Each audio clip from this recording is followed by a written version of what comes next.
So I hope you managed to grab a coffee. So welcome back. I'm still missing two panelists. I saw them having the coffee and having a chat. So I hope they will turn up very, very soon.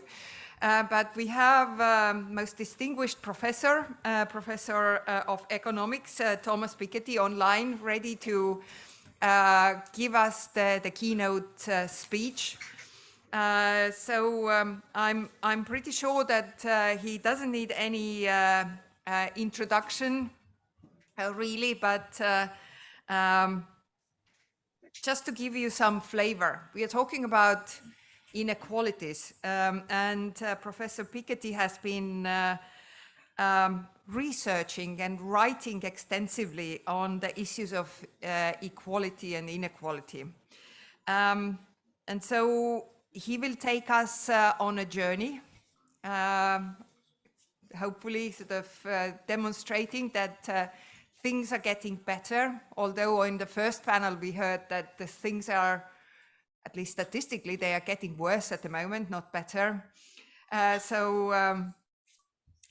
We would like to hear the story, how you see it, what your research, your work has shown up. We know that the issues of inequality, and especially during the COVID, now in the aftermath of the COVID, Europe, before COVID hit, Europe still not fully recovered from the economic crisis that we had, the financial economic crisis we had 2008. So the issue, at least looking at it from a trade union point of view, the inequality is a real urgency that we very strongly believe we need to address and address it now, immediately. We are eager to really hear what Professor Piketty has for us. He's always thought-provoking, very interesting to hear his views. He's obviously has published many books, many even more articles with his covering his research. I will pass the floor to you, Professor Piketty.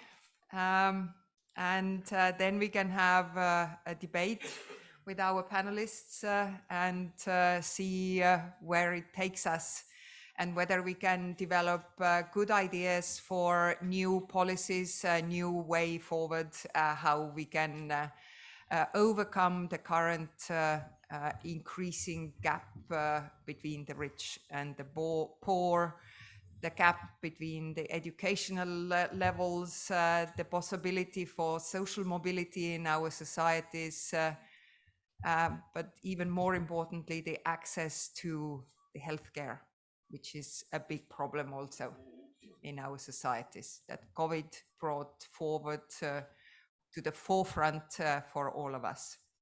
Please, the floor is yours, Professor Piketty. Okay, thanks a lot. So thanks a lot for your invitation. So let me try to share my screen and make sure that this is working well. Hold on, where is this? No, okay, this should be that. Yeah. Whoop. Okay. Okay, so I assume you can see my slides now. Yes. Yeah. Okay. That's good. Okay. So I'm going to talk to you in this presentation about my latest book called A Brief History of Equality. And indeed, as you said, you know, this is an optimistic book. So this can seem a bit paradoxical, you know, at a time where so many things are not going so well. But you know what I want to show in this book is that you know, there is, in the long run, there is a movement toward more equality. Now, it's in the long run. That doesn't mean that this happens for every sub-period. This doesn't mean that this certainly doesn't mean that this happens, you know, naturally or you know easily in any meaningful sense. And you know, this long-run movement toward more equality, which started at the end of the 18th century, during the 19th century, and continues until today, is still very incomplete.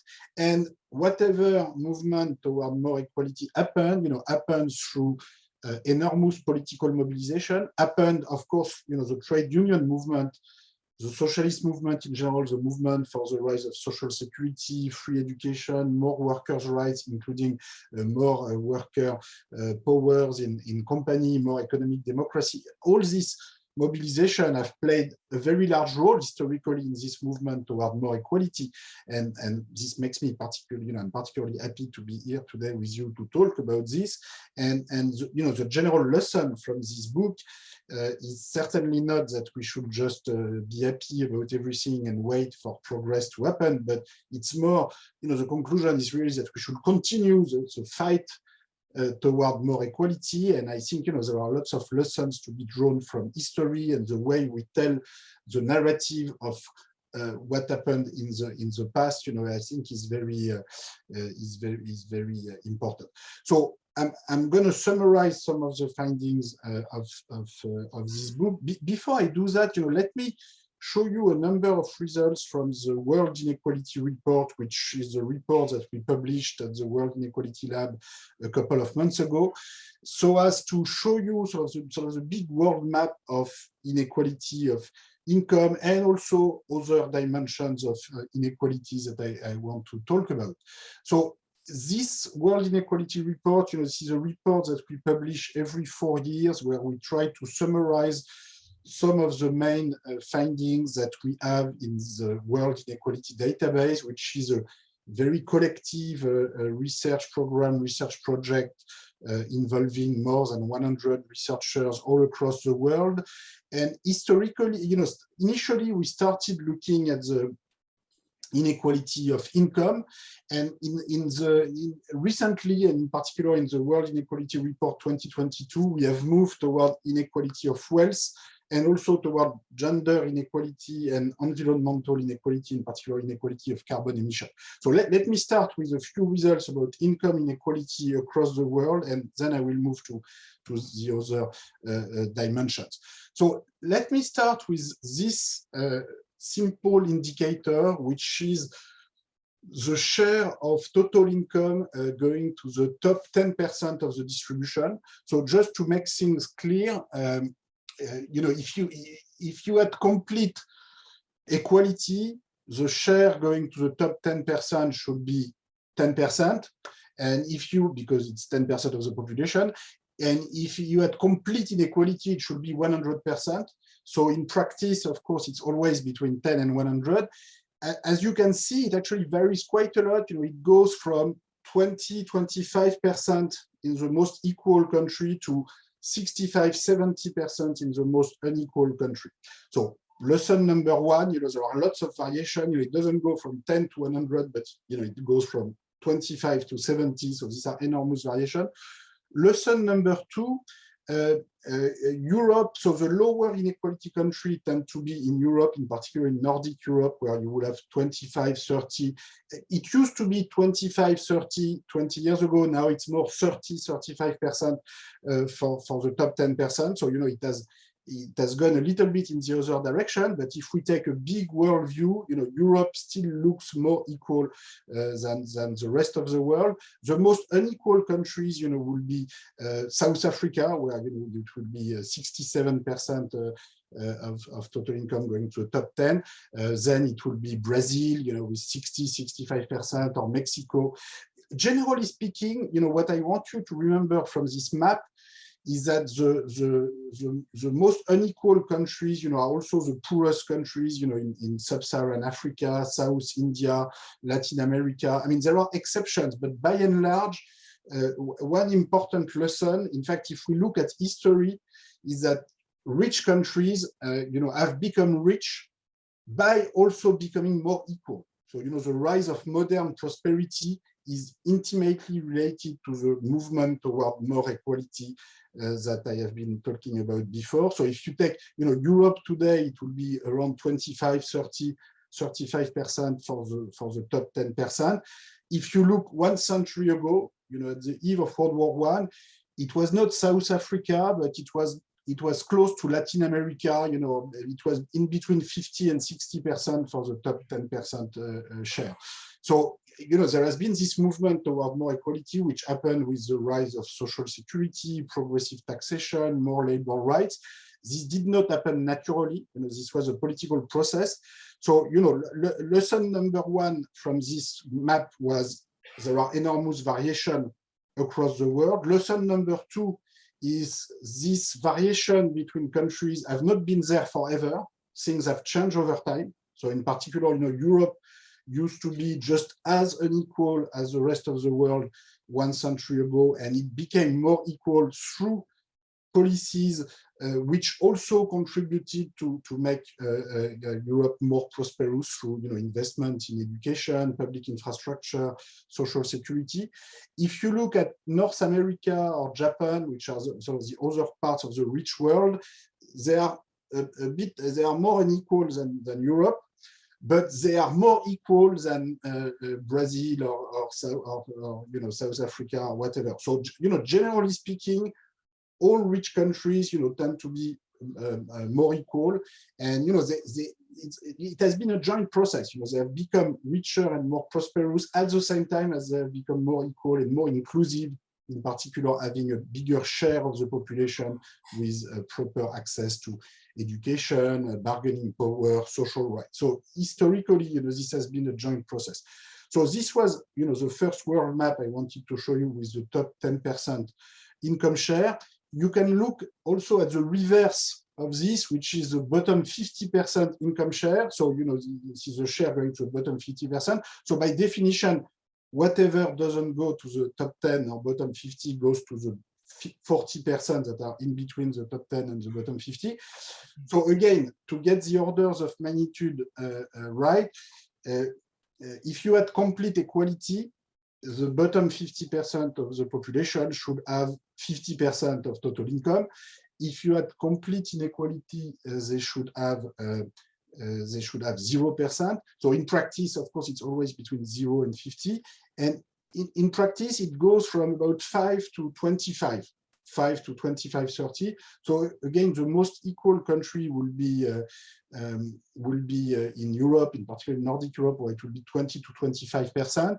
The most unequal country will be, again, you know, in South Africa, it will be 5%. In Latin America, it will be 5 to 10%. There are actually important variation, including, you know, within each region of the world, including within Latin America. So you can see Argentina, where there was sort of the beginning of a welfare state during the Peronist period, and which still has a sort of larger welfare state than Brazil or Mexico or Chile, has also a bigger, you know, bottom 50% income share. So, you know, institutional differences in policies in all regions of the world make a big difference. And we should not, you know, this is not an history that is determined by sort of cultural deterministic factor or whatever civilizational deterministic factor. This is determined by political choice, political mobilization, institutional transformation.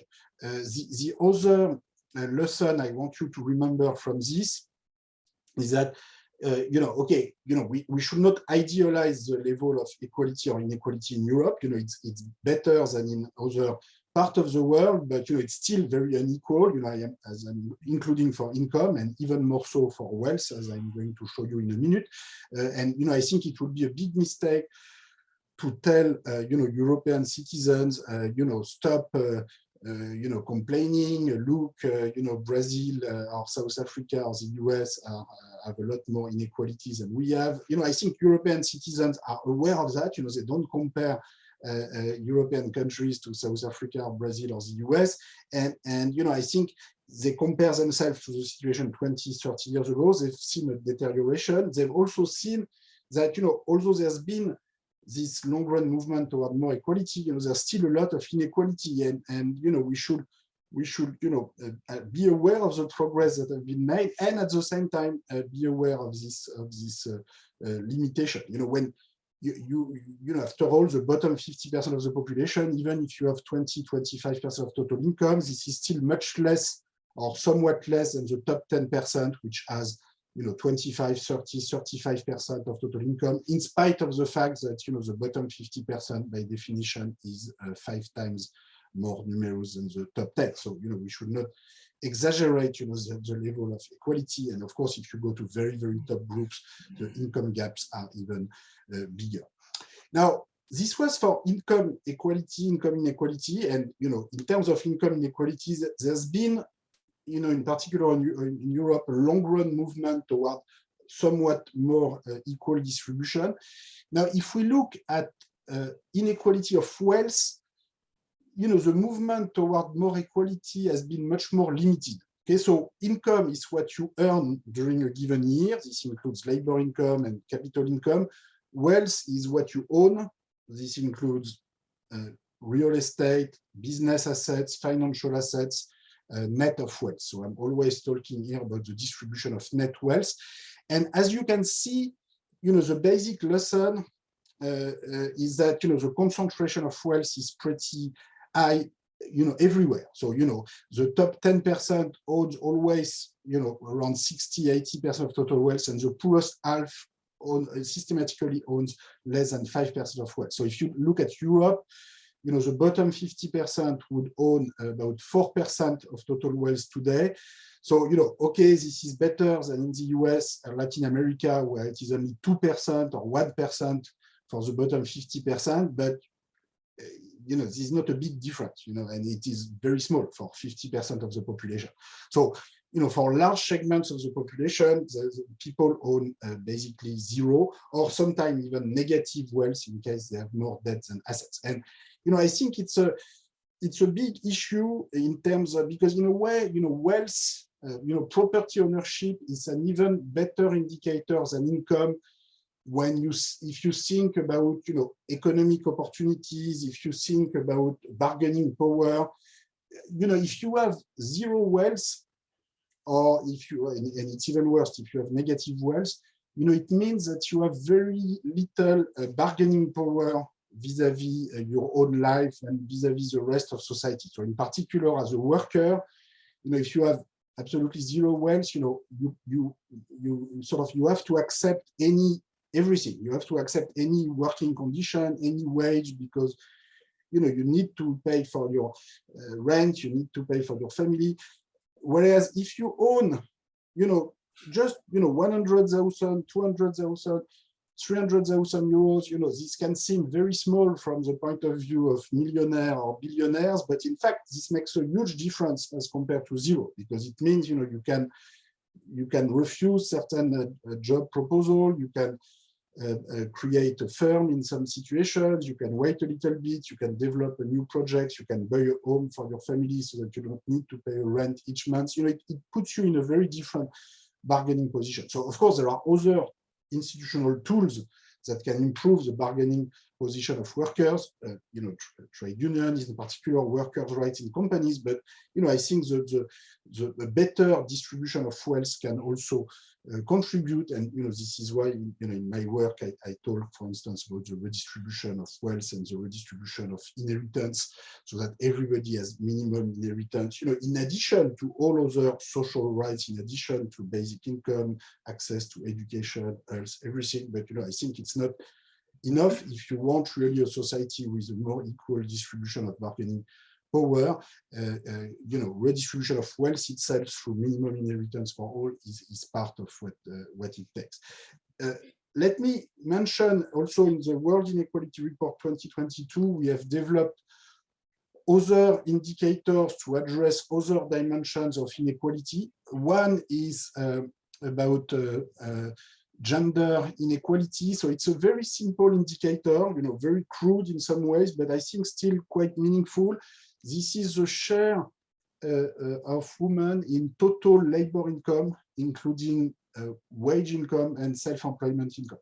And what you can see is that basically we're quite far from gender parity. So, even in Western Europe, we have moved from, 30, 32% to 35, 38% for the female labor income share, but which means that men are still get 65 percent or, you know, of total labor income.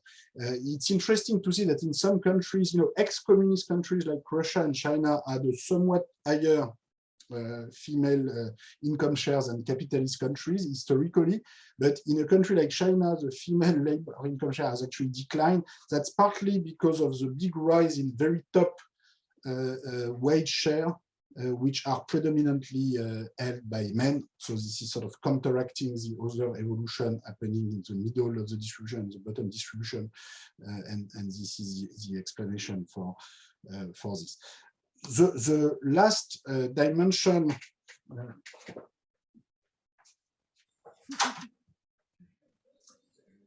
Yeah, I'm absolutely sorry, but I should have closed my door before. The last dimension of inequality that I want to mention is inequality in carbon emission. So, you know, when we make comparison about the level of carbon emissions, we are very accustomed to compare, you know, countries in the north, countries in the south, and, you know, of course, historically, carbon emissions have been much bigger in the north, which makes, you know, I think a big historical responsibility for countries in the north vis-a-vis the south. But and this is of course true, we don't deny that, but what we stress in the World Inequality Report is that there's also very large within country inequality in carbon emission, both within the north and within the south. So if you take, you know, in the case of Europe, if you look at the bottom 50% of the population in terms of level of carbon emission, so, you know, we use consumer expenditure survey, we see how much people consume of different goods and services. We include, of course, the carbon content of imported goods and services. If you do that, what you find is that the bottom 50% of the European population in terms of carbon emission currently have an average carbon emission of about 5.1 exactly, about 5 tons of carbon per year, you know, which is still too much. You know, we should go toward 4 or 3 or 2, you know, in the next decades. But this is not completely out of line with, you know, European targets for 2030, 2040, 2050. The problem is that if you look at the top 10% of the population, you know, you have an average emission of 29 tons. And if you were looking at the top 1%, it would be like 90, 100 tons of carbon equivalent. What we conclude from this is that, you know, it's going to be very difficult to reduce carbon emissions if you don't reduce inequality at the same time, and if you don't have a drastic plan to, you know, first reduce carbon emission at the top of the distribution, which also, you know, include, you know, involve the reduction of inequality in general, and also the development of specific policy tools, you know, including a progressive carbon tax, where, you know, you don't tax too much the small level of carbon emission, and you have much bigger penalties for very large individual level of carbon emission. If you don't do that, and if you want to treat everybody in the same manner, and if you want to have a proportional reduction of everybody's carbon emission with a gigantic carbon tax, proportional carbon tax, or general increase in energy prices for everybody, you know, I think this is just not going to work, and you're going to end up with a gigantic yellow vest movement everywhere, because, you know, people in the bottom 50%, okay, they are ready to change their lifestyle, and, you know, they will, of course, they will also have to change their lifestyle, but right now they have an average emission of 5 tons, and, you know, you first need to show them that the people who have an emission of 29 tons or 100 tons, you know, are making much bigger proportional effort. You know, otherwise this is simply not going to work. And so, you know, it's a little bit the same situation at the beginning of the 20th century, when we were thinking about moving toward a progressive income tax system with, you know, different tax rates for higher income and lower income, and, you know, many people, you know, including many conservative economists, you know, were saying, oh, this is too complicated. This, you know, this requires an income declaration. How can we do that? Well, in the end, you know, it worked pretty well. And I think today we have a little bit the same challenge for the invention of progressive carbon taxation, together, of course, with progressive income tax and wealth tax, which are still very important policy tools, but we also need to invent specific policy tools when it comes to carbon. So, these are the main dimensions of inequality I wanted to cover. Now, let me summarize, some of the findings from my brief history of equality, and I'm also looking at the organizer so that they tell me how long they want me to speak and when I should stop, because I certainly don't want to be too long. But let me summarize, very quickly, some of the main findings from this book, A Brief History of Equality. So first, this is a relatively short book. It's only like 250 pages long. So, this can be read relatively easily, say, in a weekend, as opposed to these other 3 big books that I wrote in the past. The first one was in 2001, the other one, Capital in the 21st Century, in 2013, and the last one, Capital and Ideology, in 2019, which are all about 1,000 page long. So this makes 3,000 pages in total. So unless you have a very strong interest in the topic, don't read these books, but please read this one, which is 250 pages, and you will get the essence of it. So this is although it's 250 pages, it still covers a lot of material. So this is a table of contents for the book. I start with this process, this slow deconcentration of income, power, and property, which I've already started to talk about. There are also chapters on the legacy of slavery, colonialism. I talk, for instance, about the question of reparation from France to Haiti. If some of you have read recently in the New York Times, this discussion about this huge war tribute that France made Haiti pay in order to compensate slave owners in France for their loss of property in Haiti, and this war tribute was paid by Haiti between 1825 and the 1950s. The last payment occurred in 1957, so during almost 1 century and a half. And I think it's difficult to refuse any discussion about reparation in this kind of case. But I'm not going to talk. I'm not going to talk anymore about this in this presentation. The book then has a couple of chapters about what I call the great redistribution in the 20th century of income and to a lesser extent wealth. And there are final chapters about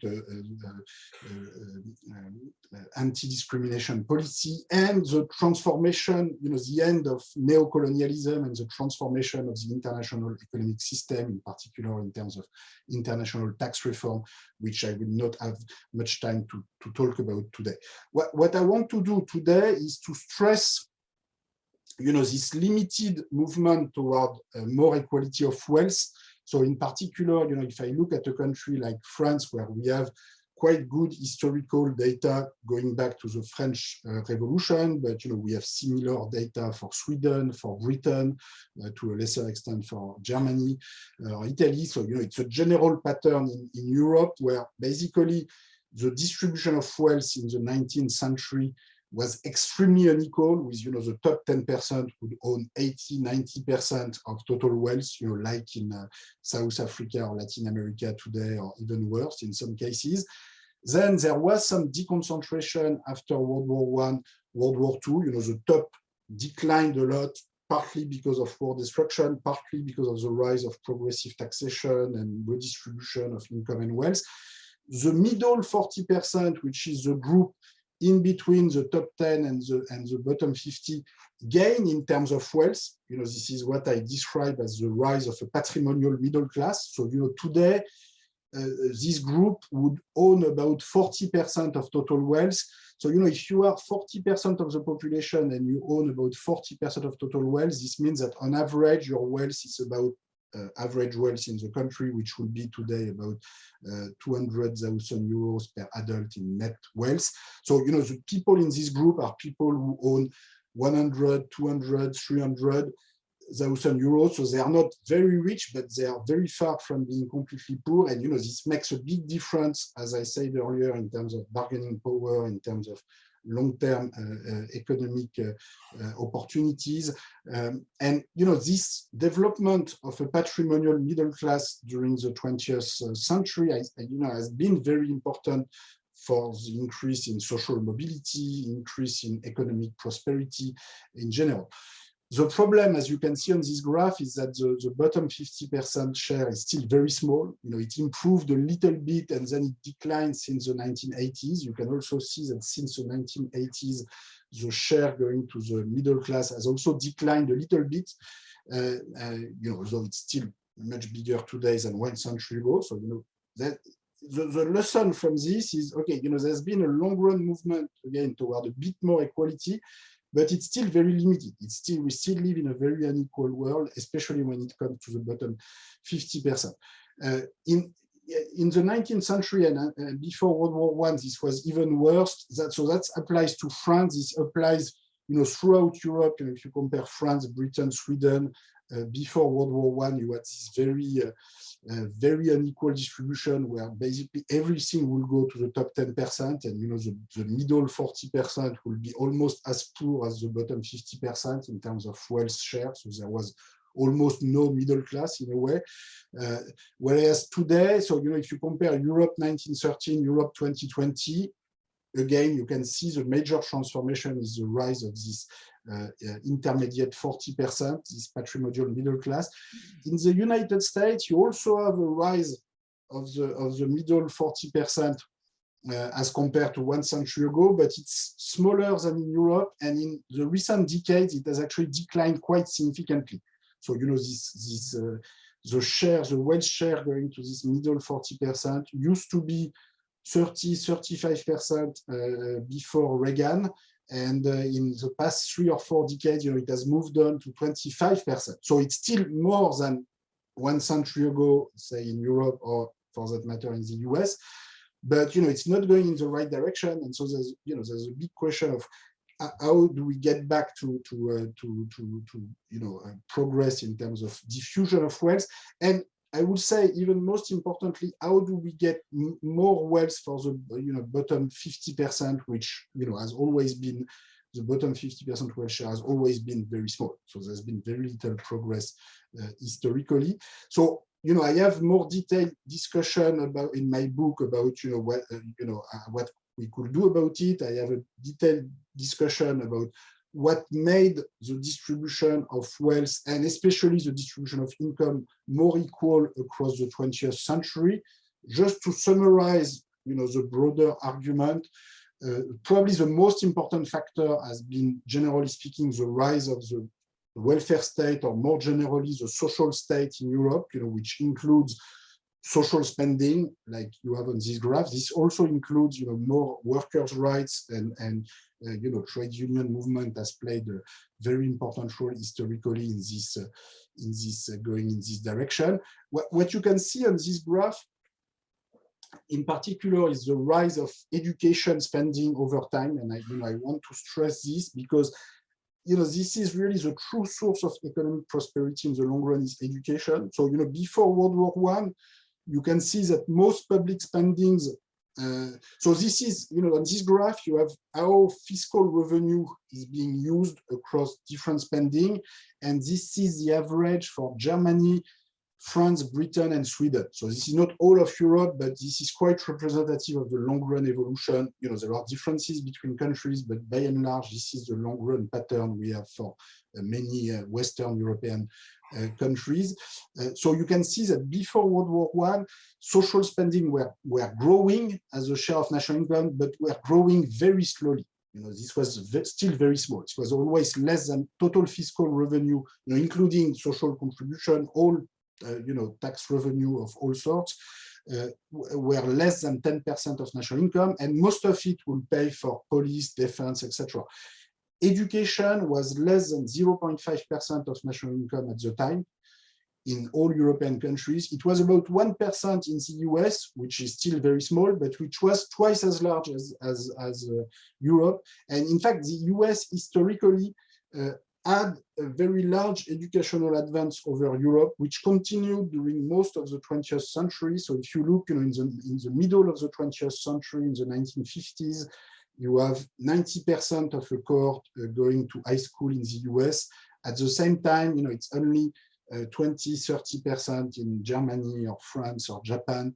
And you have to wait until the 1980s, 1990s to get the same level in Western Europe and Japan. And I think this is really the primary explanation for the big economic leadership of the US in terms of productivity in the 20th century, and in particular in the middle of the 20th century, when the productivity gap was particularly large.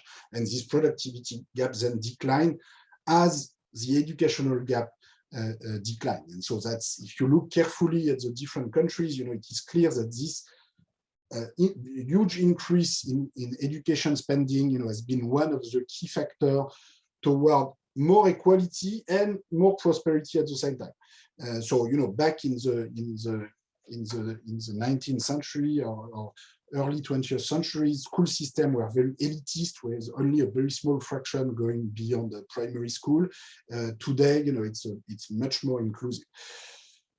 Also, you can see that, so if you look at the total education spending as a percentage of national income has been multiplied by 10. So it used to be 0.5% of national income. It is now 5–6% of national income. The paradox is that it has actually been stagnating around 5–6% of national income, since the 1980s, 1990s, which is very paradoxical, because the fraction of a generation going to high school, has continued, of course, to increase very fast. And so, this means that the average investment per student has actually been declining in recent decades. And, I think that's one of the key explanations for the decline of productivity growth, and also for rising inequality. Now, if we go back through time and try to understand how the rise of social spending and the rise of the social state was possible. Now, of course, everybody paid more tax, more social contribution, more income tax. You cannot pay for such a big welfare state just by making people at the top pay more tax. But what was very important to make people in the middle class and lower middle class accept to pay more tax during the 20th century is that at the same time you had a rise of progressive taxation, so that at least people in the middle knew that people at the top were paying even more than they did. So at the same time as you have this general rise of taxation for, on average for the entire population, you also have what I call here, the invention of progressive taxation. So, look at the beginning of the 20th century, there was basically very limited progressive income tax. And then, after World War I and, in the 20s and 30s, you can see the top marginal tax rate applying to the highest income level, going up to very, very high levels. So in particular, if you take the United States, on average between 1930 and 1980, it was the top income tax rate was about 81%. It was sometimes 91, even 94% under Roosevelt. It was only 70% in the 1970s. But if you make the average between 1930 and 1980, so for half a century, it was 81%. Now, this is only the federal income tax. If you include the state income tax, other tax, by definition, it was even more than that. Now, the interesting point is that, first, this did not this did not destroy American capitalism. Otherwise we would have noticed it. If anything, in the middle of the 20th century, when this happened, this was the period of maximum prosperity of the US economic model and maximum productivity gap between the US and the rest of the world. And, the explanation is, as I said before, what matters for economic prosperity is much more, broad, inclusive investment in education and, social investment more generally, and very high progressive tax rate, did not hurt growth. If you compare in the case of the United States, the evolution of the growth rate you see in green on the left-hand side of the left-hand axis with the top income tax rate in red. You can see that the very big rise in red of the top income tax did not hurt growth at all. And conversely, after Reagan, so if you look at the evolution of the top income tax rate, during the 1980s, it was reduced enormously, down to even 28% after the 1986 tax reform, and then it oscillated between 30 and 40% in the US. So it was basically divided by 2 as compared to the previous decade, 1930 to 1980. This was supposed to boost economic growth. This was the promise that was made at the time. In fact, economic growth was divided by 2. I'm not saying it was divided by 2 because the top income tax rate was divided by 2. I think the stagnation of educational investment is probably a bigger part of the explanation. But in any case, what you can see is that having more inequality, having more income gaps in itself did not boost economic growth. That's the evidence is pretty clear. So the big lesson from the historical data we have, if you compare carefully different countries, different level of inequality, different level of economic growth, is that you don't need extreme inequality to develop. I'm not saying you want complete equality. You may want income gaps of 1 to 5, or some people would say 1 to 10 or 1 to 20. I actually think 1 to 5 will be enough from the data I have. But in any case, 1 to 50 or 1 to 100 or 1 to 200 is absolutely unnecessary. If you compare historical period where you go to this kind of very high income gaps, it is simply not true that this leads to more innovation or more growth or whatever. So that's what I've been trying to contribute to collect all this historical evidence so that we can have a well-informed discussion about this. It's complicated to have a quiet discussion about taxation, because when people see this kind of top income tax rate of 80–90%, people get completely crazy and start saying, okay, this is the Soviet Union, etc. So then you try to explain them, well, look, this is the United States of America. It's not quite the Soviet Union, but many people stop listening and stop thinking, and so it's difficult, but we need to have this discussion. And I think this historical narrative, this understanding about our common history in Europe, in North America, across the world, is very important if we want to look at the future. So now, looking at the future, and I want to get closer to the conclusion of this talk. One important issue I already mentioned is the redistribution of inheritance. So here I look at a system where everybody at age 25 would receive, in this example, 120,000 euros, which is about 60% of average inheritance, which is about 200,000 euros. That's in France now, but in Western Europe in general. You will still have enormous inequality in inheritance. So people who today receive 0, who are about almost half of the population, receive almost 0, would receive 120,000. People who today receive 1 million, which is the average for the top 10%, would receive 600,000, after the progressive tax on inheritance and wealth that's paying for that. So you still have a big gap between different children. And if you want my opinion, I think we should go further in this direction. But what's very interesting about this discussion is that when we talk about equality of opportunity, everybody pretends to be in favor of equality of opportunity. But then if you make a sort of concrete proposal to go closer to equality of opportunity, and even with this limited redistribution of inheritance, we will still be very far from equality of opportunity. People get very angry about that, and want to protect the rights of rich children, as if rich children were always doing very useful things with their inheritance. I think we need more equal distribution of wealth, and to have a more decentralized and, in fact, a more vibrant and dynamic society and economy at the same time. Another policy tools and institutional developments that I described is what I call, participatory socialism and power sharing, which is an extension of co-determination rules. So as you know, in many European countries, including Sweden or Germany, workers have up to 50% of voting rights in the boards of large corporations. Now, what I propose here is to extend this system to small and large corporations in all countries, and also to put a maximum voting rights held by a single shareholder as the company gets larger. So basically, in a small company, if you have a single shareholder who is also a firm employee, he or she could still have a majority of decision-making power rights, voting rights on his or her own.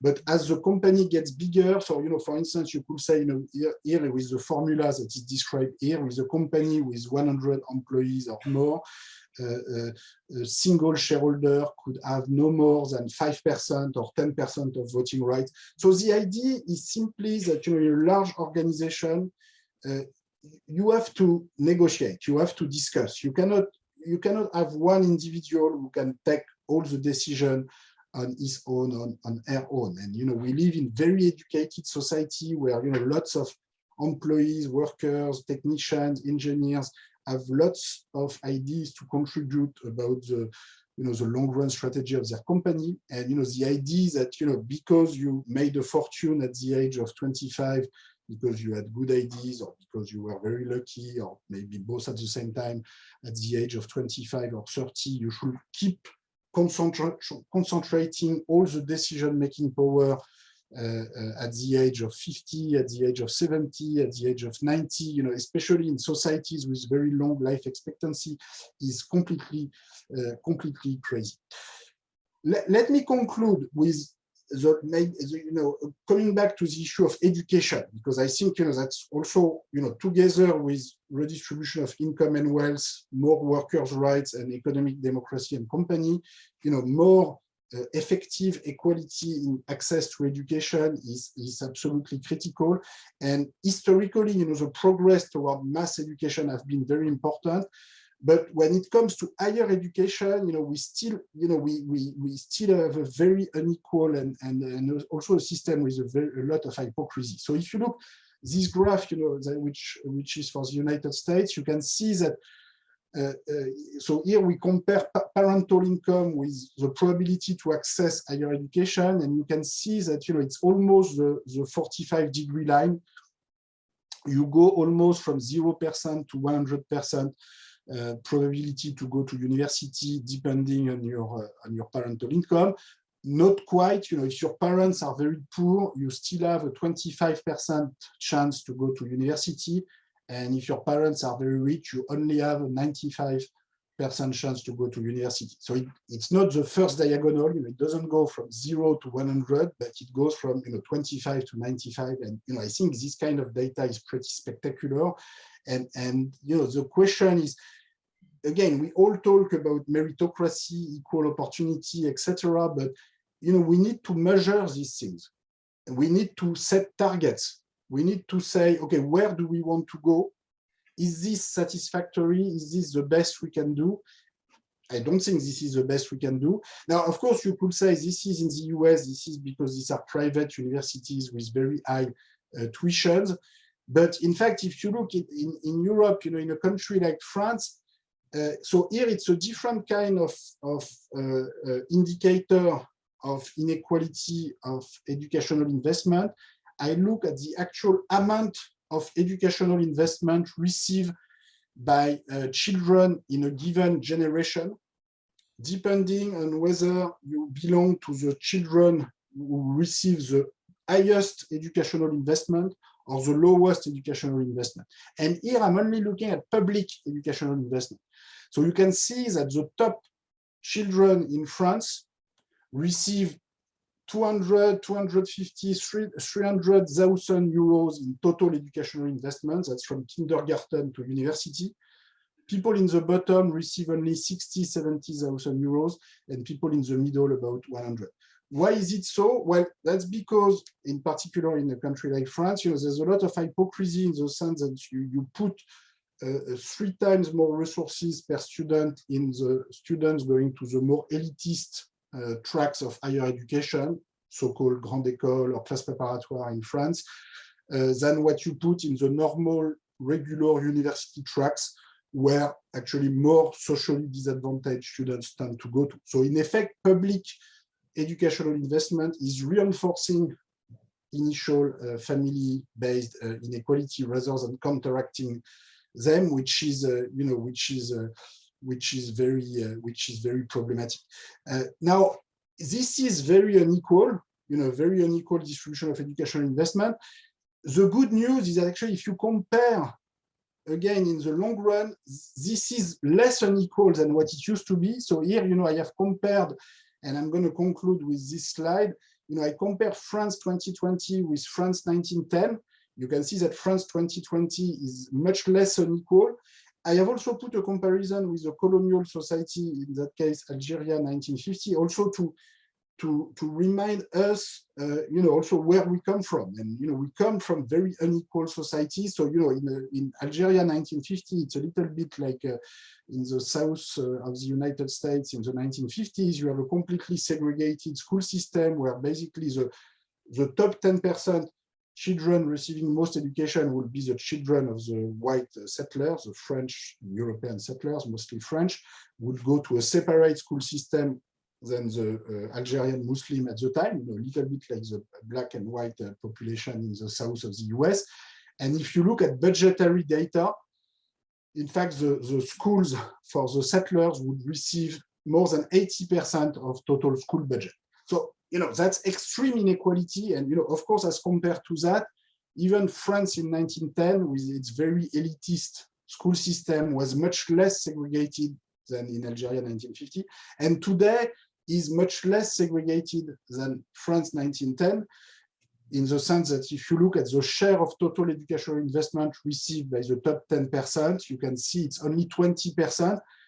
Now it's only 20%, whereas the bottom 50% receive 30-35%, except that the bottom 50% is 5 times more numerous than the top 10. So it's still, it looks very equal when you look at France 2020 on this graph, but in fact, this is the same data for France 2020 as the data that we have here. So you still have a gap of about 1 to 3, 1 to 4 between the average spending of the bottom children and the top children. So this is, I'm going to stop here, but this is saying, okay, we've made progress toward more equality, starting from enormous level of inequality. But our journey, our long-run movement toward more equality is not over. We have to continue. How do we do that? In some cases, we have to continue with some policy tools like progressive taxation of income and wealth that were invented in the 20th century, and we have to revisit these tools and we have to defend them, and we need some large collective appropriation about these policy innovations, including, of course, within the labor union movement. In some cases, we also need to invent new collective tools in order to monitor and to fight for more equality. This includes, I mentioned progressive carbon taxation. We cannot treat in the same manner people with low carbon emission, people with enormous carbon emission. This includes educational inequality. This includes, co-determination and new workers' rights in corporation. But for all of these policy dimensions, I think, the historical perspective on, what happened in the long run and how this movement toward more equality happened in the past is absolutely critical. Thanks a lot for your attention, and I'd be very happy to answer questions on this. Thank you. Thank you very much, Professor Piketty, for this interesting journey, demonstrating that things have changed. Looking at it, yes, they have improved, but as you said, we still have a long way to go. And precisely because we have a long way to go, I have 3 distinguished trade unionists in this panel. who are going to share their views, what and how we can do. Luca Vicentini, you heard already in the opening panel. Then we have Marie-Hélène Ska, who is the General Secretary of the biggest Belgian trade union, CSC. And we have Jan Willem, do I dare to pronounce your surname? Could you? Okay. Who is the General Secretary of EBSU, or the Public Services Unions. So we have European perspective, national perspective, and we have sectoral perspective. We are a bit behind the time, but we are okay. If you can keep your reaction, I know you were promised 10 minutes, but if you can keep it to 8 minutes, maybe we can also squeeze in questions. I have 4 questions online to Professor Piketty. So let's see how it goes. So Luca, please.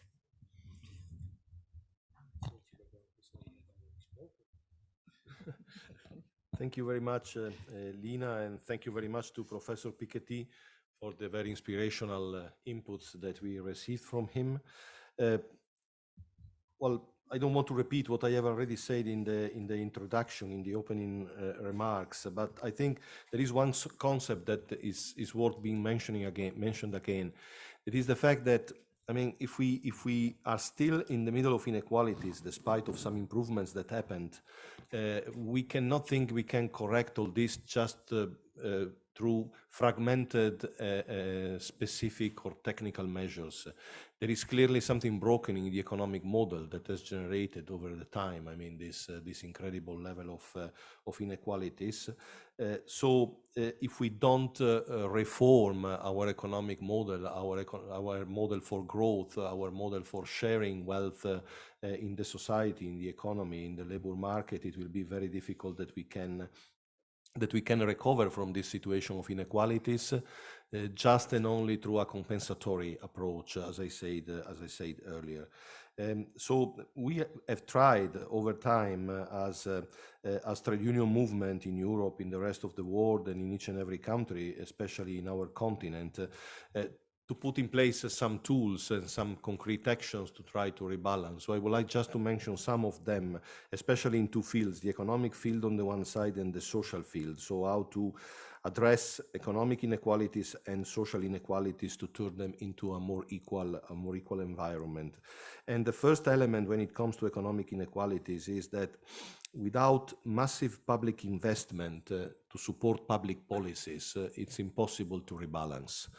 If we think that we can have a fairer and more inclusive and just economic growth, just leaving the initiative to the private sector and without having a massive intervention of the state with enormous public resources to make sure that the economic growth goes in the right direction, that unequal starting points can be rebalanced, that sectors that lag behind can be recovered, then people that are more poor than others can be helped, we cannot succeed. We cannot succeed to address unemployment, we cannot succeed to address precariousness, we cannot succeed to address distortion in the single market for Europe and also in the different sectors. So public investment is key, as it is key also public investment in development cooperation, because we cannot succeed in having a more equal economic model in Europe if we don't contribute to also more equality in the rest of the world. And it's also essential, as I said also before, to put some conditionalities on how the public money is spent. So it cannot just be given to especially the private sector without putting conditions on how this money should be used. Another key element from our point of view to have a more equal economy is to address the problem of public debt, because it's clear that if we ask the different governments to invest more, to introduce more equality and more well-being, it's clear that this will generate public debt unavoidably. So if we don't address the problem of globally in Europe, in each and every country, of how to address public debt, how to resolve the problem of public debt, we cannot sort it out. I don't go too much into details because I will try to stick to the limits that Lina has imposed us. Another point that is very important, without commenting too much, is to have decent regulation regarding international trade and regarding due diligence and responsibilities for multinational enterprises. This is really a global problem. It's a problem also for Europe. We have made some steps ahead recently, thanks to the OECD, to the European Commission, but it's not enough. We need to invest more on this. And of course, taxation. Taxation was mentioned by Professor Piketty, having more progressive taxation systems for individuals, but also more just taxation for corporates, taxation for excessive profits of extreme wealth, and also of financial transactions in the global context, making sure that we can stop financial bubbles to happen also in the future, and without mentioning, of course, what Professor Piketty said about progressive carbon taxation.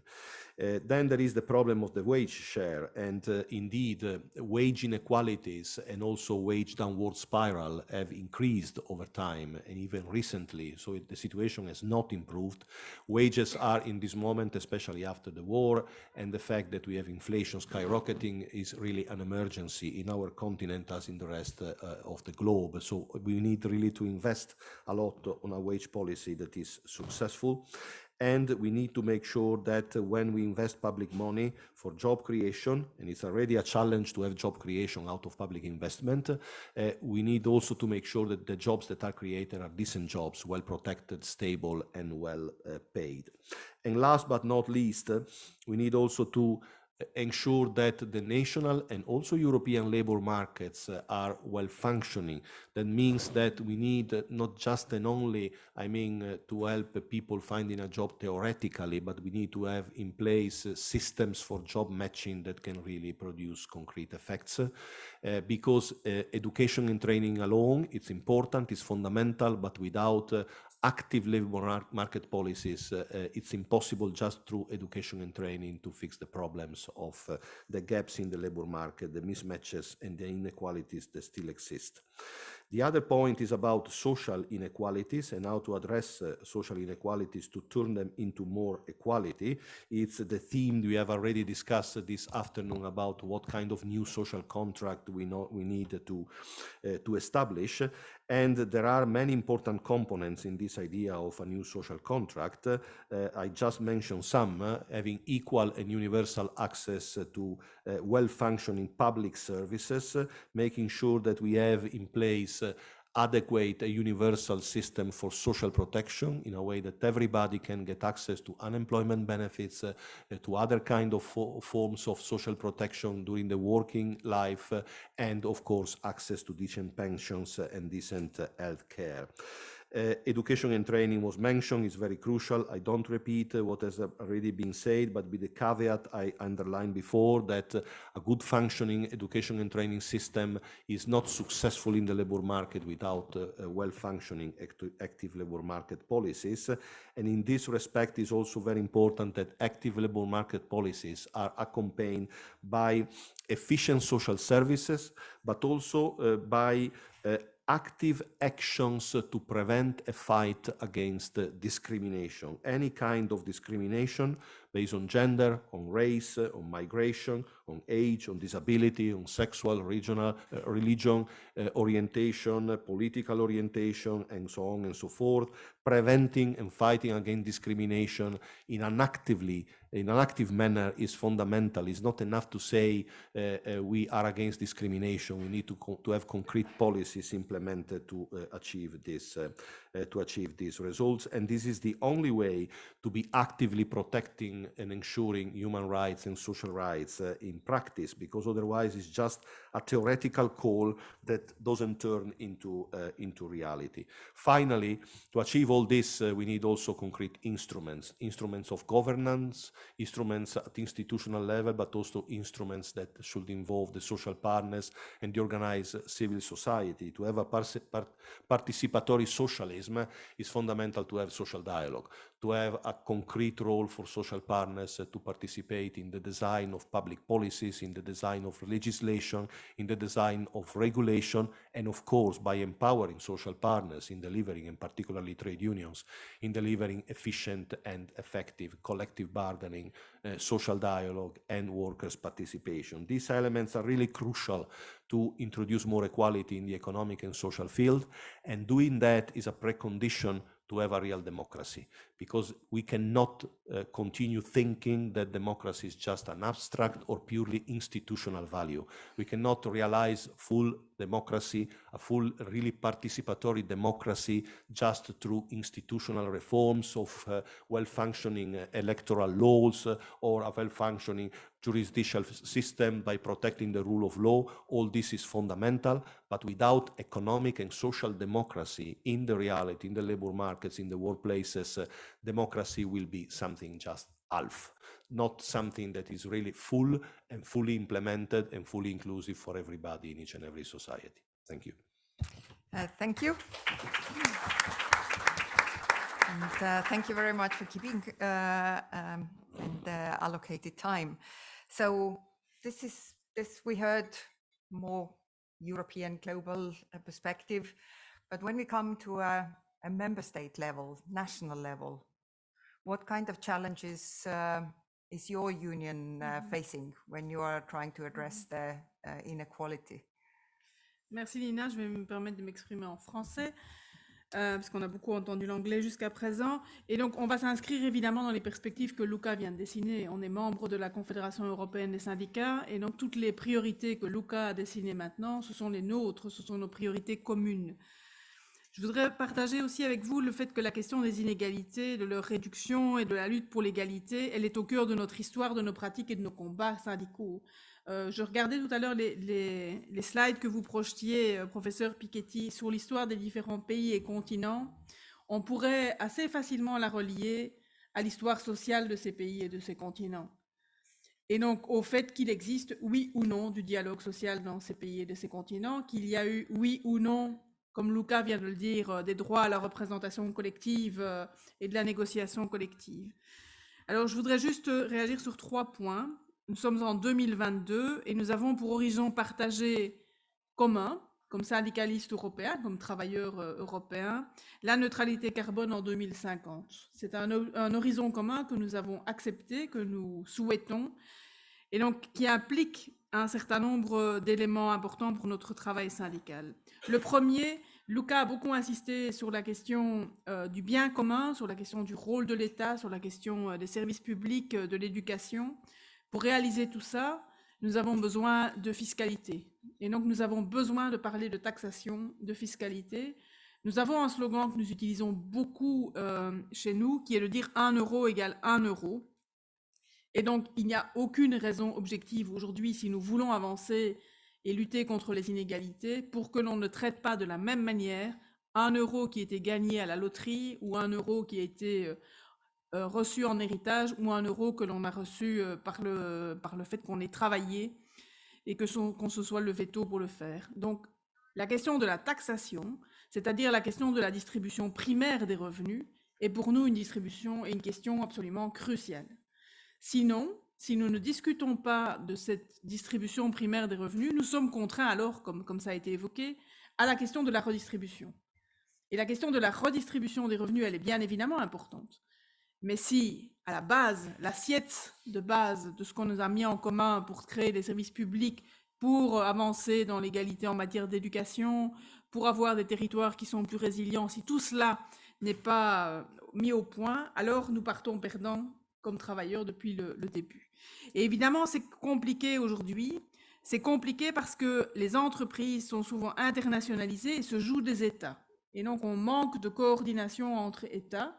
Donc, les premières réglementations de l'OCDE, impulsées par l'OCDE maintenant sur la taxation des multinationales, sont des pas importants. Mais on manque vraiment de coordination à ce niveau-là. Et donc, je souriais en vous entendant plaider pour une représentation ou un poids plus important donné aux travailleurs dans les entreprises qui sont grandes et où le poids des actionnaires devrait diminuer, parce que ce sont ces mêmes entreprises qui aujourd'hui mettent les États en concurrence. Si je pense à Apple, à Ryanair, à Amazon, à Musk, etc., ce sont ces mêmes entreprises qui se fichent complètement de savoir où elles sont localisées et quelles sont les règles des États, qui viennent manger toutes les constructions collectives qui ont été faites, que ce soit des réseaux de télécommunications, des routes ou des infrastructures qui ont été payées par les biens communs, en payant et en contribuant à hauteur de zéro. Donc pour nous, cette question de la fiscalité, elle est vraiment absolument cruciale. Sinon, si nous n'avons pas ce débat de base sur la fiscalité, nous continuerons à pénaliser ceux que vous avez mentionnés comme étant ceux qui n'ont pas le choix, qui sont dans la distribution inférieure des revenus. Donc ce débat-là, il est vraiment absolument crucial pour nous comme mouvement du travailleur.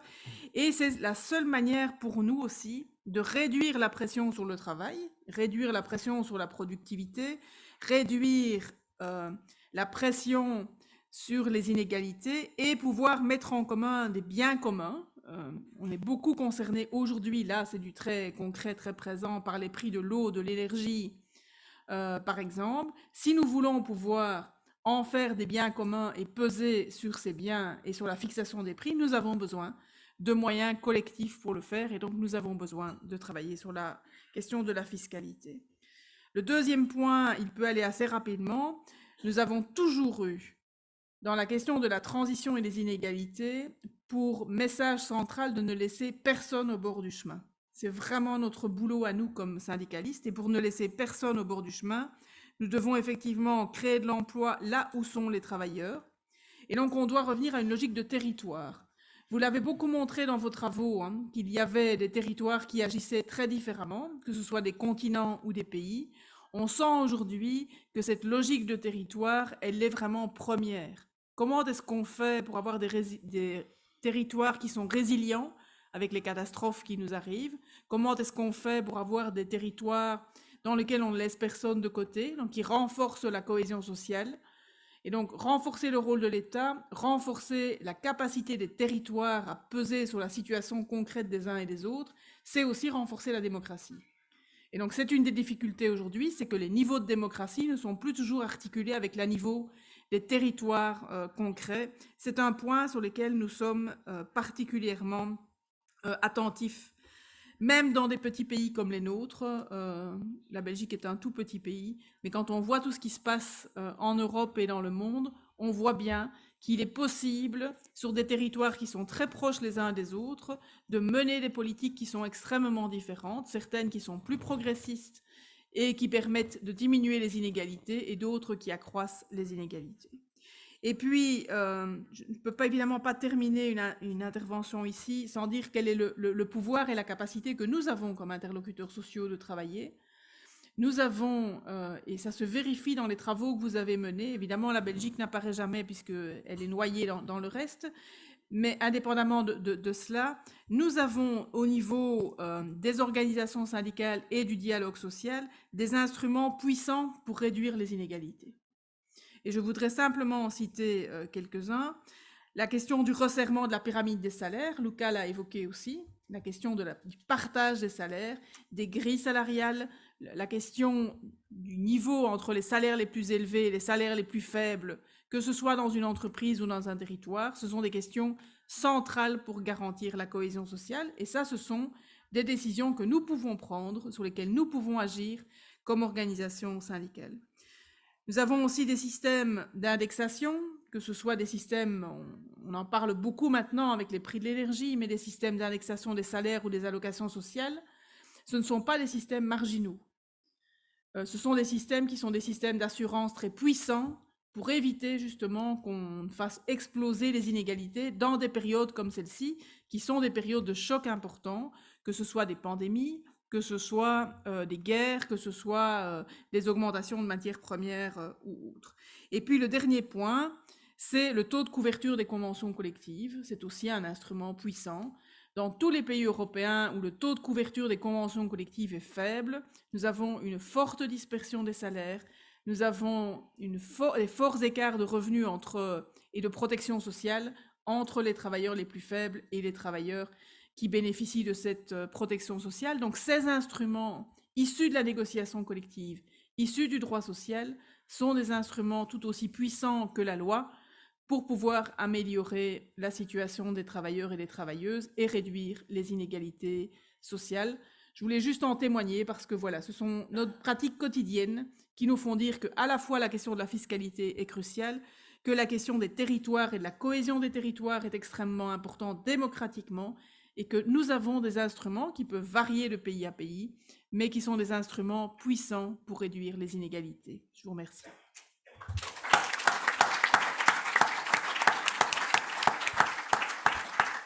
Thank you very much. So taxation, collective bargaining, cohesion. We have also a couple of questions that actually go to these issues as well, but I'll come back to this. There is, for example, a question on what is the correlation between union density and inequality. I think it's a very interesting question, yes. and it would be good to have some idea what happens if we compare these two things. Or there is a question on with whom collective action factors it will be possible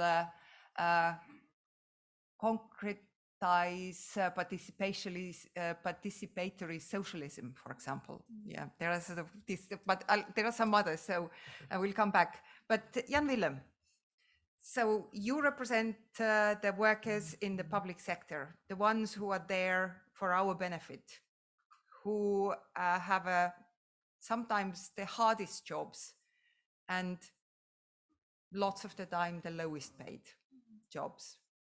So what is the view from the sector that you represent when we talk about inequalities, reducing inequalities, or increasing equality? Thank you, Lina. Good afternoon, everybody. Thanks to my speakers before me, Luca, Marie-Hélène, and Mr. Professor Piketty. As you heard, I'm from EPSU, the European Federation of Public Service Unions, and we organize workers in public services, going from health and care to public administrations, and a lot in between. The argument I'm going to make, and I think that is quite complementary to what has been mentioned before, and a slight nuance on, I think, Professor Piketty, is that public services are the great equalizer of inequalities. I mean, it's through public services that we can reduce inequalities, but they are part of broader policies, as have been mentioned before, and certainly also part of our battle for just taxation, as has been mentioned before. Today is Public Service Day. It's the United Nations Day in which we celebrate the work of public service workers. We have turned that in EPSU also into a day of resistance against commercialization of our services, resistance against privatization, as well as a day of action, certainly in the current framework, a day of action for better pay and conditions. And I think that is a challenge also for us as trade union movement, to be very clear, very explicit where we stand with regard to our public services, that we don't want this commercialization, that we don't want the liberalization as sometimes promoted by trade agreements, that we don't want the privatization of our services. It is important for us to realize, and I think it has been mentioned by Professor Piketty as well, that public services bring equality. Public services help us to realize, I think a point of Luca, help us to realize also our human rights, the right to housing, the right to water, the right to energy, the right to care, very important, of course. And human rights and a human rights approach helps us also to articulate the goods and services which we want, which we need, and that in a frame, as has been mentioned before, participatory, transparent, certainly sometimes a challenge, sustainable, accountable, and also serving the common good. It is important that we are proud. Well, we think it is important that we are proud of our public services. Too many times I'm in debates where people slag off the bureaucracy of our public administrations. Well, let me remind you, the bureaucracies were very important to help workers, businesses get through the period of COVID. Without the bureaucracy, if you want, or without the public administrations, lots of programs could not be realized to get funding there where it was needed. So that is important. So a number of points on public services and how they contribute to reduce inequalities. Almost by definition, public services are there for the many, not for the few. Yeah, every investment, I think Luca mentioned that every investment is there for more people, not just for a few. Delivering good public administrations, I mentioned, is already part. It's also part of having a strong democratic state where people are treated equal, where we fight against corruption, where we fight against the concentration of capital, which would have the preference over the demands of our members, our workers, when they face a public administration. Control, oversight, audits are very important in that to prevent the abuse of public funds.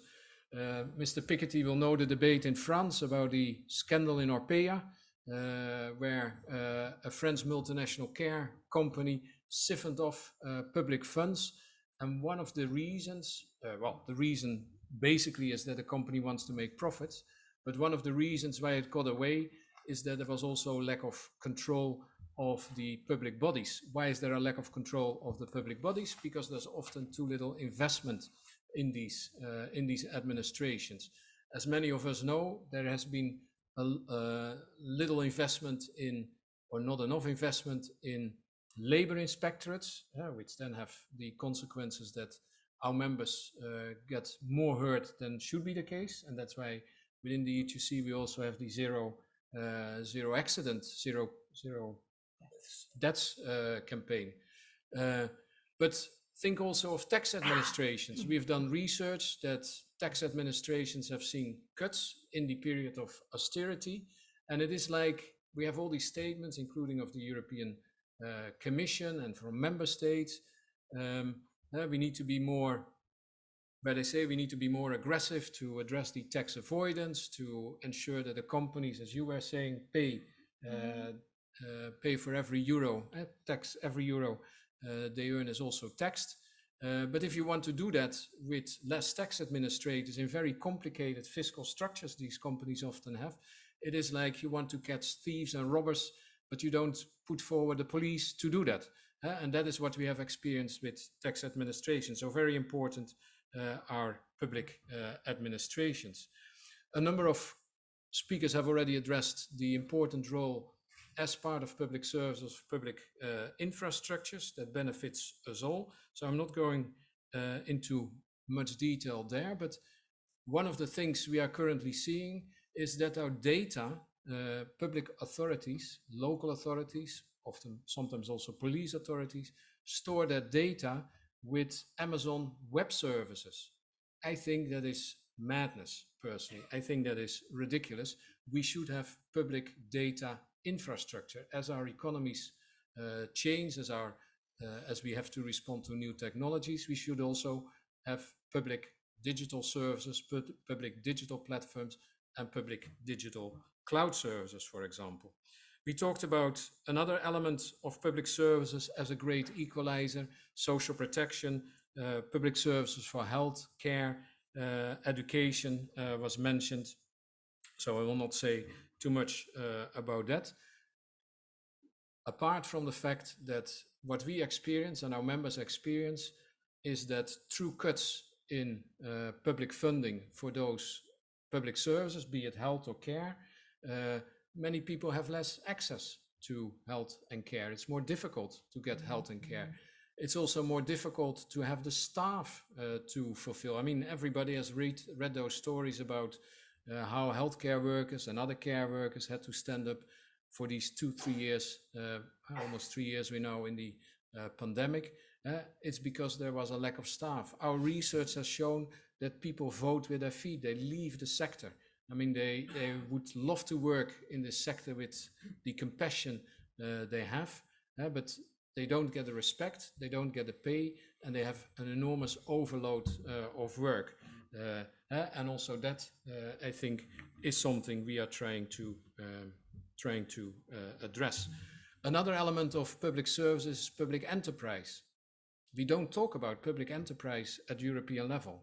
I mean, it's like a taboo to speak about public enterprise at European level. A mistake, in my opinion, we made, the European Union made, is not to set up a public enterprise for solar power panels 15 years ago. If the European Union had done that, we would have been much further with addressing climate change and addressing CO2 emissions than we are currently. And now there's an industry in China. We've currently a debate about the pharmaceutical industry. Why can it not be that the European Union sets up its own pharmaceutical company with its own research, its own production facilities for medicines for rare diseases? Think of what it could have done in the period of when we needed vaccination. Public enterprise, by the way, is also a great innovator. Think of many innovations which have taken place over the years. Luca already mentioned public investment. I will not go into detail there. Luca did mention the conditions we need on public contracts, the conditionalities, in general for public investment, but also for public contracts. We have with the minimum wage package now the basis to develop that further in terms of collective agreements. But you could well imagine that public contracts also don't go to companies where there is an enormous difference between the highest paid, the CEOs of the companies and the lowest paid in the companies. I don't know if it was in a book of Mr. Piketty or I read it somewhere else. Plato in Greece referred to a relation of 1 to 4 in terms of income. Well, imagine with Bezos what that would mean, for example. The last point I want to mention, where public services are also an equalizer, not in all sectors, as you have rightly addressed, Lina, but in quite many sectors and across Europe, is that there are often fairer and narrower pay structures in the public sector. I mean, we don't have a Bezos in the public sector, for example. And in many countries, there has been pressure to ensure that the top income, the top salary in the public sector has been, reasonable. They're still very high, but that they are reasonable. So pay structures in the public sector are a great equalizer as well. And also the public sector certainly also addresses the has a better performance in terms of the gender pay gap. It's not everywhere good, but in general it's better. But as Lina said, there are sectors in the public services where this is all not the case, and especially that is the situation in care, especially for home care workers. They are the lowest paid workers in public services, and there's a big issue for us, which also comes down to organizing. We have to organize workers in the sector, but public policy, and that I think is also the theme of our discussion, public policy will help, and framing them in a public service approach will address some of this as well, to ensure that also the salaries there go up. So these are some of the points I wanted to make in a very small summary. Quality public services are a democratic project of the trade union movement. They're also a political project. Austerity policies do not help. I think Luca at other occasions had said, well, the ETC, we don't want a return to austerity policies. And I think we need to invest in public services and in the capacity of the state to deliver in public services. Thank you. Thank you very much for your input as well. Now we are we're over time already, but we have Professor is still with us, and then we also have Jackie Davis, who is online and who will do the short wrap up for us. But before that, I would like to come back to a couple of these questions, and I apologize for the people in the room. I don't have time to really. No, exactly. But there are a couple of sort of interesting questions that I think we can organize a conference just addressing these couple of questions. And one of them I would like to read. It is actually addressed to Mr. Piketty, Professor Piketty. And it says that capitalism generates inequality in the way it distributes added value. With the emergence of neoliberalism and the financialization of the economy, inequality has increased. Since it is endemic, how can politics change anything without thinking of a new societal and economic paradigm? So this could be a topic. This is the question. Yes, this is the question. So, and the other one is that with which global mechanisms can we overcome the issue of capital flights from one country to another when trying to implement wealth taxes? Apart from the inheritance, do you suggest other types of taxation that can be agreed upon globally? So clearly we know that that globally we are trying to achieve at the moment the base rate of 15% corporation tax, and we are not particularly successful. Inside the European Union, the implementation of the proposal is stuck because of completely different political issues, nothing to do with tax, but because of the kind of voting system that we have in the European Union, we are stuck. If we can get one member state on board, then another one jumps off. So this is the reality today when we talk about corporate taxation and trying to equalize it globally.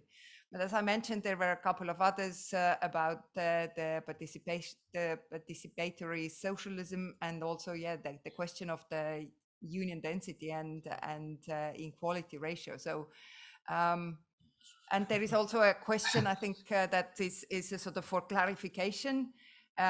Which is a sort of, we need to reduce inequalities to increase growth, question mark. It sounds like an essay title for undergraduate students.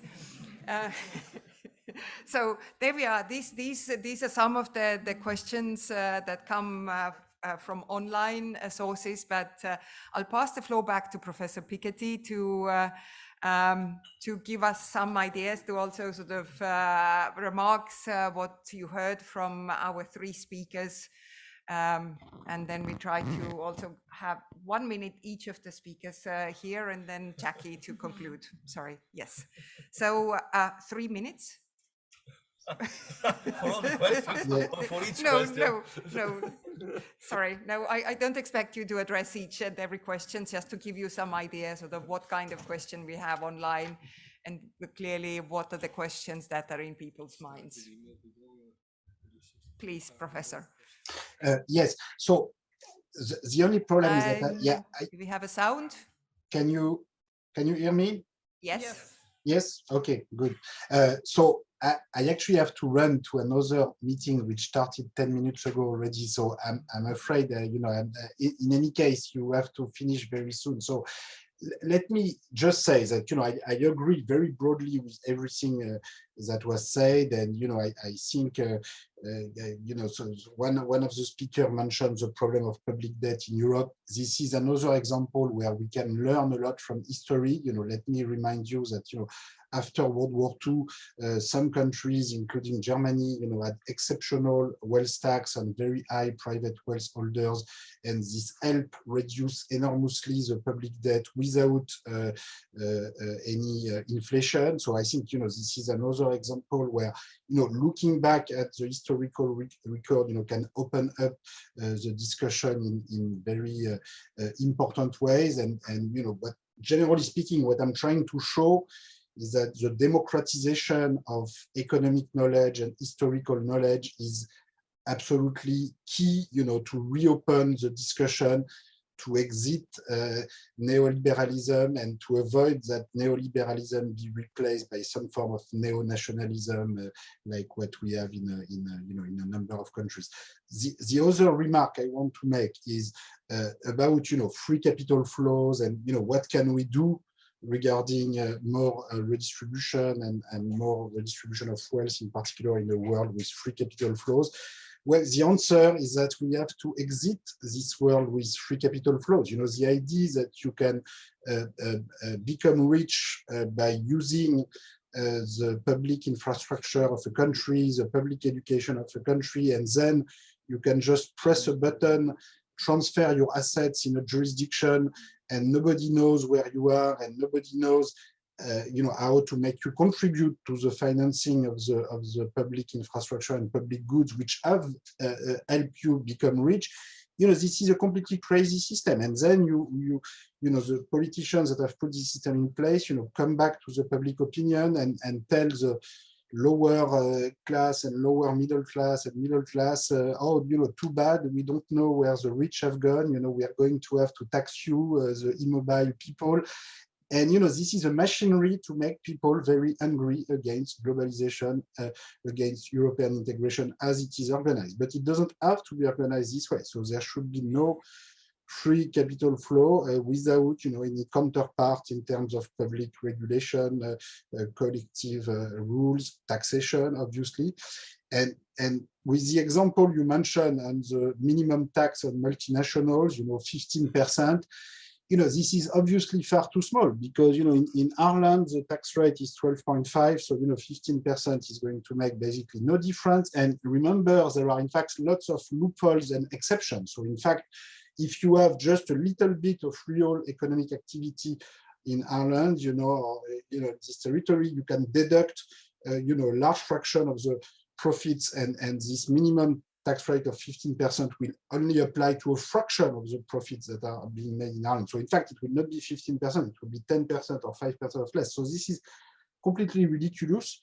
I think the only way out is that you need to have individual countries, or ideally it would be better if it's a group of 2 or 3. It's always better to be 2 or 3 or 4 rather than 1. But I think individual countries will have to take unilateral actions by basically saying, okay, companies are taxed at 25 or 30% in my country.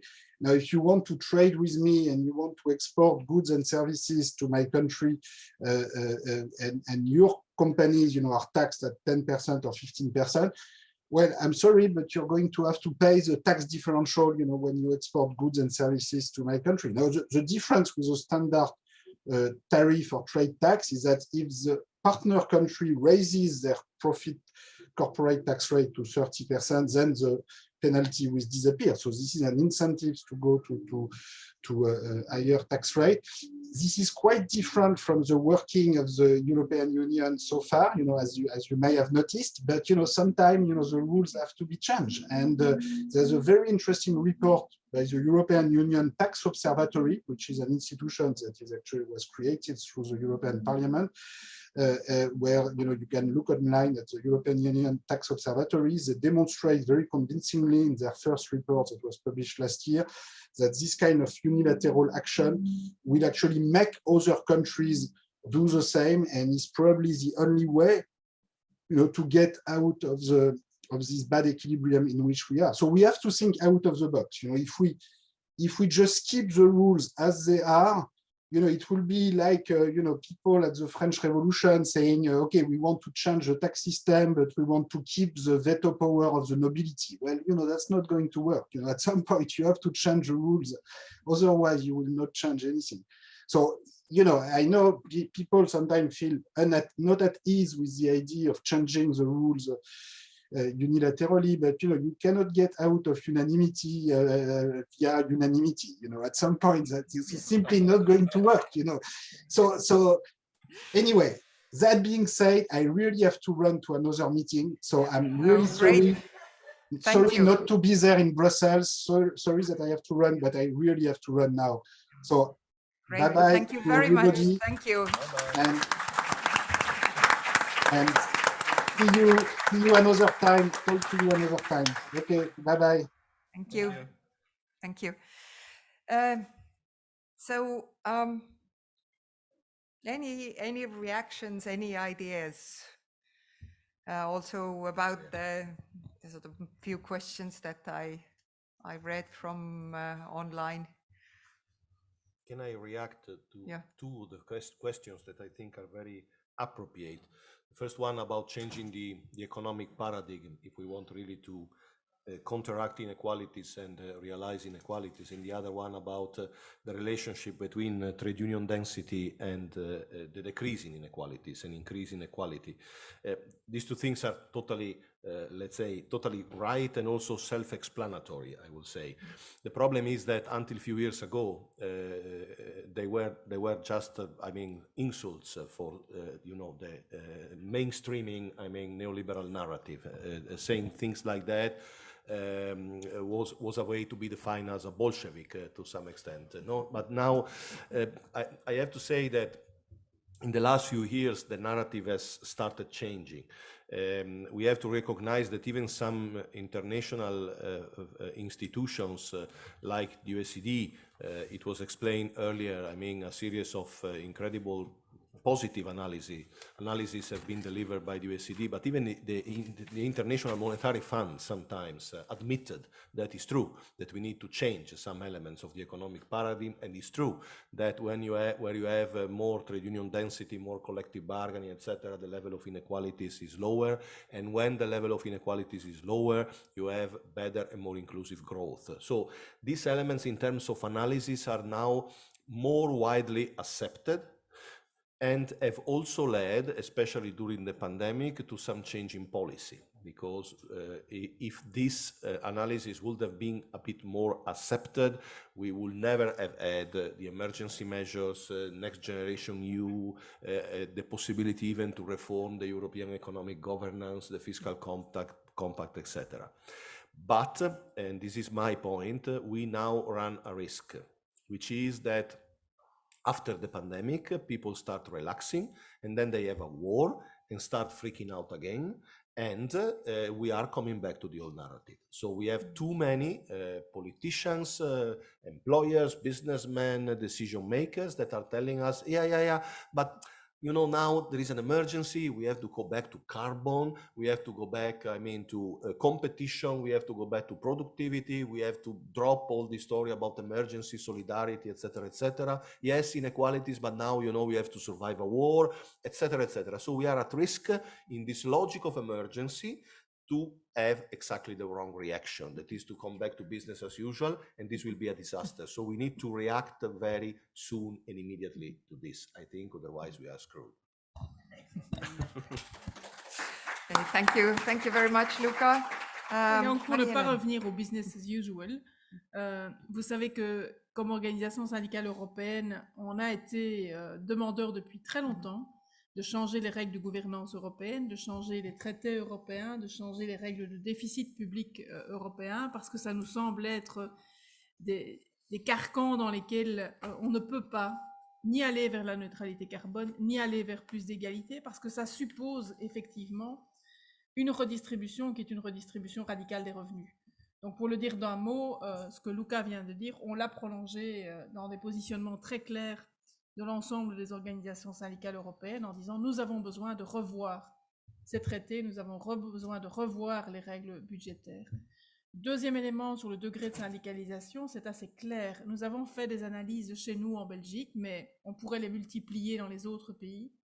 Dans les entreprises, et on est vraiment au niveau des entreprises, dans lesquelles il y a des représentants du personnel, il y a des salaires plus élevés, plus de possibilités de formation, moins d'accidents de travail, moins de malades au travail. Donc, tous ces éléments-là, ils sont fortement corrélés. Dès qu'il y a plus de participation dans l'entreprise, dès qu'il y a un rapport de force qui s'installe, dès qu'on peut dialoguer sur ce qui se passe dans l'entreprise, eh bien, on voit que la situation est meilleure.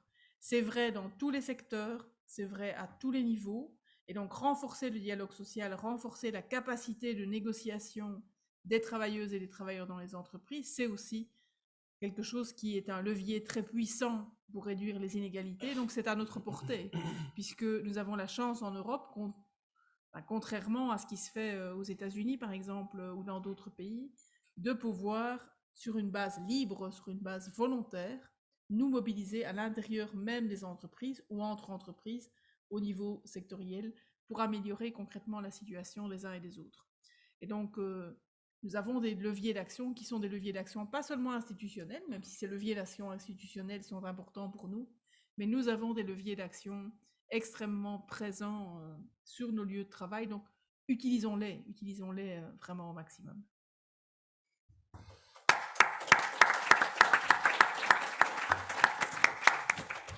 Thank you. Jan Willem. Yes, thank you. Just some final words. I think the points raised by Luca and Marie-Hélène are also borne out by research in the United States with regard to union density and inequality in union organized companies. You, for example, better health insurance, better pay, etc. So that really is, I think, very well proven. With regard to the first question, the change of the whole system.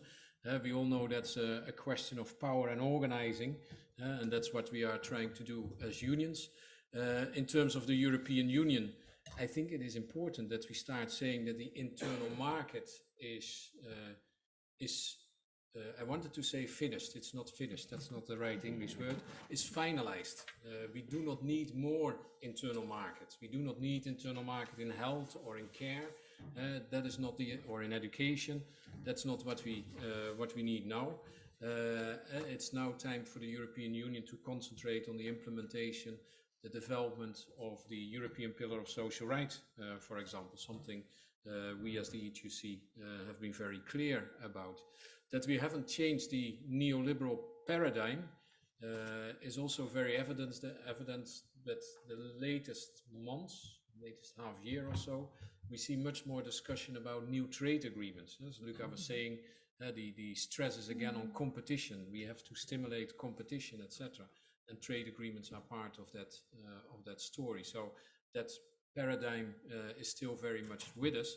And I think this is where Mr. Piketty's work is interesting. This perspective of an alternative, this democratic socialism, I think he calls it. But that perspective is interesting. It's not that you have to follow one by one on what he says, but it's the perspective of change which is possible, in which many organizations, many trade unions work in that direction, as you heard also here on the table. So I think that is important, to replace neoliberalism with something else, and that something else is already available. And public services are part of that, of course.